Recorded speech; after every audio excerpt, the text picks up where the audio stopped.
Salut, j'espère que vous allez bien. On se retrouve comme promis pour la présentation de l'oracle de la Lune. Vous allez voir que c'est un oracle au niveau visuel très beau. En tout cas, perso, moi je le trouve magnifique. Donc, je vais commencer avec le coffret. Un coffret en carton, rien de particulier. Hop.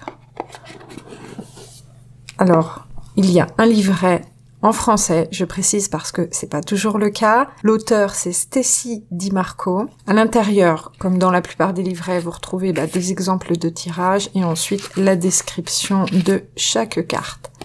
Alors, il y a 44 cartes. Elles sont assez grandes. Je vous ai amené une carte de tarot pour que vous puissiez faire la comparaison. Voilà. Donc, elles sont plus grandes qu'un jeu de tarot, c'est le cas généralement de beaucoup de jeux d'oracle. Par contre, au niveau manipulation, elles glissent juste comme il faut. Elles sont vraiment très faciles à manipuler. Donc, je vais vous présenter les cartes une par une et à la fin, on verra la carte correspondante au jour aujourd'hui, donc dimanche 9 février, puisque c'est l'oracle de la Lune, donc en rapport avec les cycles lunaires. Les 28 premières cartes sont donc justement les 28 cycles de la Lune.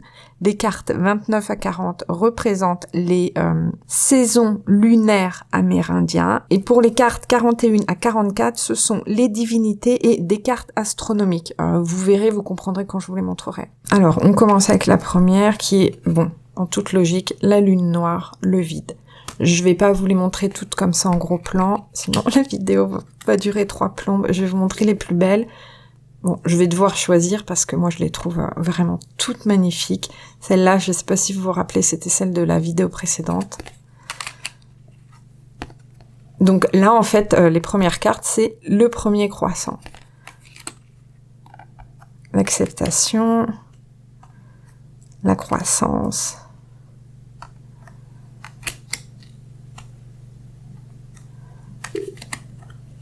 Alors si vous entendez mon ventre, c'est qu'on est le matin et j'ai faim.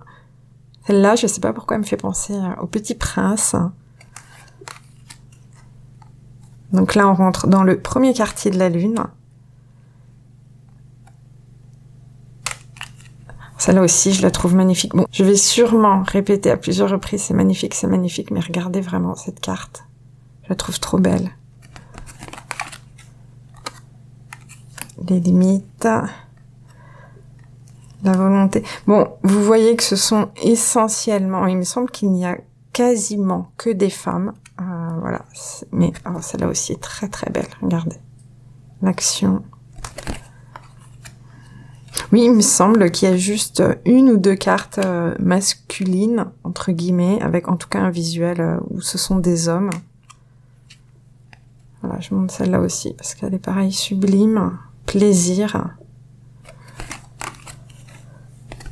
Celle-là aussi, c'était celle de la dernière vidéo. D'ailleurs, en ce moment, avec cet oracle, alors je sais pas ce qui se passe, je suis ultra connectée. C'est-à-dire que quand je touche les cartes ou quand une carte tombe du paquet, comme par hasard, entre guillemets, c'est pile en synchronicité avec ce que je vis actuellement. Et quand l'autre jour, j'ai sorti cette carte, c'était une journée où j'étais un peu en suractivité psychologique, on va dire ça comme ça, c'est-à-dire j'étais à fond dans le travail, je réfléchissais à plein de choses, et quand la carte est sortie, j'ai tapé une migraine ophtalmique, et je pense sincèrement que le message m'était adressé également dans le fait de trouver un équilibre, et j'ai trouvé ça marrant, le nuage au-dessus de la tête qui prend les yeux, parce que la migraine ophtalmique, pour ceux qui connaissent, c'est ça quoi, ce sont des migraines avec aura et c'est une des plus grosses migraines que j'ai faites là ces derniers temps qui m'a tenu 2 jours complets. Enfin bref, et du coup ça m'a donné une très bonne leçon pour justement revenir à un équilibre, mais j'avais pas tilté quand la carte était sortie.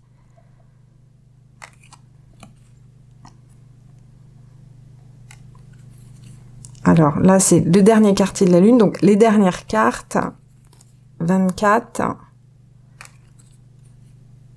25. Oh, celle-là aussi. Elle est magnifique. Oh, bon. 28, libération. Très très belle carte. Et donc on termine avec la dernière du cycle lunaire, 28, la paix. Voilà. Donc maintenant, on va enchaîner avec donc les cartes qui concernent les saisons lunaires amérindiennes. La lune louve.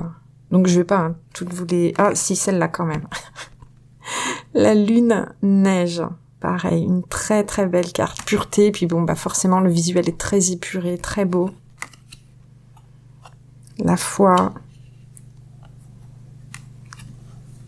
La confiance. L'épanouissement pour la lune fleur. Difficulté. La lune tonnerre, changement. La patience. Récolte. L'abondance. La lune castor. Et donc pour la dernière, numéro 40, lune la plus longue, ténèbres. Alors, ensuite, on va terminer avec les 4 dernières. Donc, les divinités, vous allez comprendre. La reine lunaire, souveraineté. Alors, celle-là me fait penser à l'impératrice dans le tarot. Sublime. En toute logique, derrière, le dieu lunaire, donc le masculin. La lune bleue, donc ça, c'est pour les cartes astronomiques. Et on finit avec la dernière, qui est la super lune, avec l'attraction. Donc, je vais vous lire la carte du jour. J'ai vérifié. On est en lune gibbeuse montante. Et c'est la 4e. C'est le numéro 13. Voilà. Donc, la carte pour aujourd'hui, si on se fie en tout cas au cycle lunaire, c'est la volonté.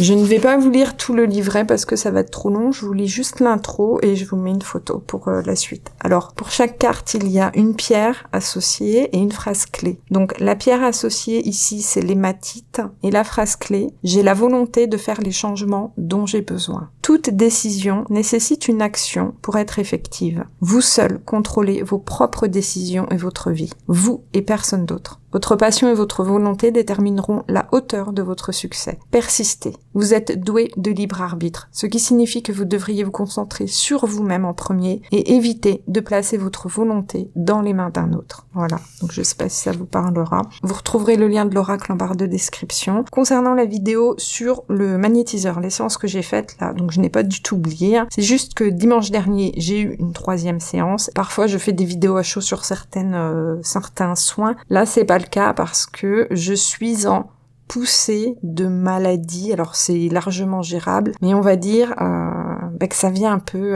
s'immiscer entre tout ça. Ou alors est-ce que ce sont les soins de magnétisme qui déclenchent une petite poussée? C'est possible aussi. Du coup, d'une semaine à l'autre, mon état, on va dire ça comme ça, n'est pas du tout stable et linéaire. J'ai des changements très positifs. D'ailleurs, je compte continuer avec cette personne. Voilà, c'est pour dire, quand au bout d'une séance, je n'ai pas de résultat, je ne poursuis pas. Là, on est à la 3e. Je vois bien que les choses bougent, mais j'ai pas envie de vous en parler tout de suite parce que c'est pas assez stable et je ne voudrais pas faire une vidéo là maintenant et puis dans 15 jours vous dire ah bah non finalement c'était pas ça ou il s'est passé ci, il s'est passé ça. J'ai vraiment envie d'avoir plus de recul sur tout ça. Voilà, je vous laisse ici. Normalement, on se retrouve la semaine prochaine. D'ici là, prenez soin de vous, c'est très important. Salut!